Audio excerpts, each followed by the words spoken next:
morning, everybody. Welcome to the shop. Today we are doing, if you know me, it's not a surprise what I'm doing, more lights. But this is supposed to be the last set of lights. We'll get another look at them when they come out of the boxes here. But we're doing the KCHiLiTES roof rack lights for the MRAC series. So those are the lights that are meant to go in these sections right here. There are 4, 2 on either side. Also doing a multi-function rear-facing light bar. But that's all we're doing today. A whole bunch of lights. And of course, Chris's favorite, more wiring. El Diablo it is. That's the mounting hardware.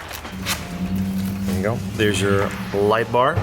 Now for several easy payments of $59.99, this film could be yours. Oh yeah, right. I opened these and I put these films on because all my lights have film just to make them look darker. It also decreases the light output so that people don't die by looking at my Jeep, but mostly it's just for looks. But I went ahead and put a film strip. It's obviously normally white, but that's what it looks like with my film strip I put on there.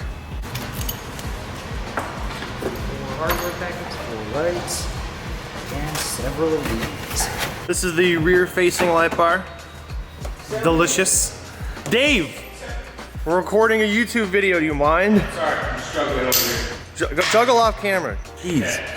All right. Anyway, so these are the smoke films I put on here.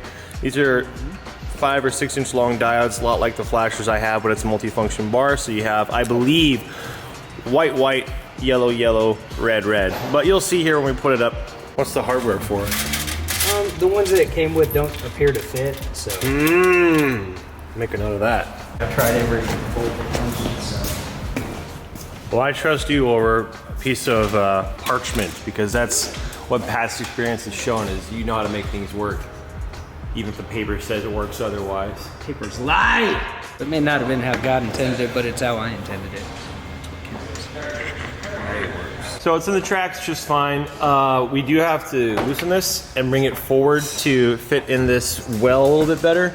But we're waiting until the end because the tracks on the end are going to have to get taken off in order to get the mounts in, and then we'll slide them into place because if we slid it in right now, it'd be a little bit harder to get on the other side. So you're just going to go around and put them all in just like that, and then I'll come right back after all these side ones are in. If you can see that gap, it's hard to see. This doesn't really allow for the light to travel closer up the track. That's as close as it gets. But they're pretty close. If you look on this side, they're not flush, but I'm gonna call them close enough. And there you go. Those are the lights on that side.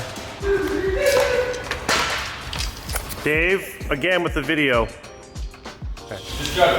All right, just got this rear multifunction light bar bolted in. It looks really handsome, and you'll see the light functionality there in a bit. But with these brackets here on the back, we're able to mount it there. You can put it on top or on the bottom. That track system worked really well for this bar. This is actually the bar I'm most excited for. And now the long half of the work begins. The wiring part.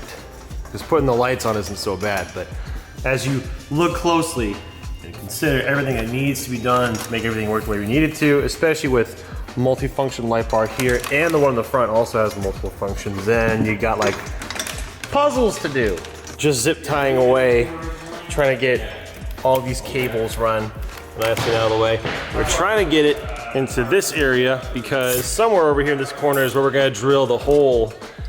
We're gonna run everything into the cab and then make some connections there. We're almost done neatening it up here. You're running that through the It's gonna have to go the through top? Okay. I've just never tried to seal something like that before, so thought I'd ask. Yeah. That's a better idea. Bubble gum and duct tape, buddy. Got all the cables bundled together, got a wrap on it, so you're gonna take that part and put that through the hole you're gonna cut. Yep. And then hopefully, you know, we'll get all this, all the lights on top, very neatly packaged. And then we're gonna run them through where these other cables are. This is the quick disconnect for the rear wiper. There's also a connection for the wiper fluid. I never connect these because I never use the rear window, but we're basically gonna try to get these cables in this channel and make them all quick disconnect. So when you take the top off, you can disconnect everything right here. Dude, that turned out really well. So all the cables came through a hole, it's hard to show here, it came through a hole in the roof, and then it got fed through this channel in here, came out with this cable right here. So here are all the cables from the roof. Boom, right there. So he's gonna make disconnects for everything here, and then he'll run all the cables up to the switch pod underneath the hood on the driver's side. But first he's just gotta sit here for a while and make connections for all these. Right now we are surgically grafting all of the pieces back together. German precision. All right, everything's connected back here. It needs to be connected. The brakes, the reverse, the ground, and then all the other cables he's got in conduit right there, and you're gonna cheat and go underneath the vehicle instead of going inside, because forget that. Wiring sucks. So here they are, the three.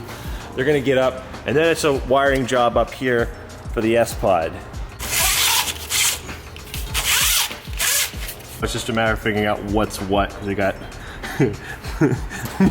you know, so much to go through, but. It used to be worse. It used to be worse, that's right, it did used to be worse, didn't it? You did some good management at one point. Anyway, so just a small selective process of putting in these one at a time on the switch pod. All done. We just tested them, and I will show you the lights before we take off today, but all the switches are being used except for that last one, switch number 8, because I'm saving that for the next build.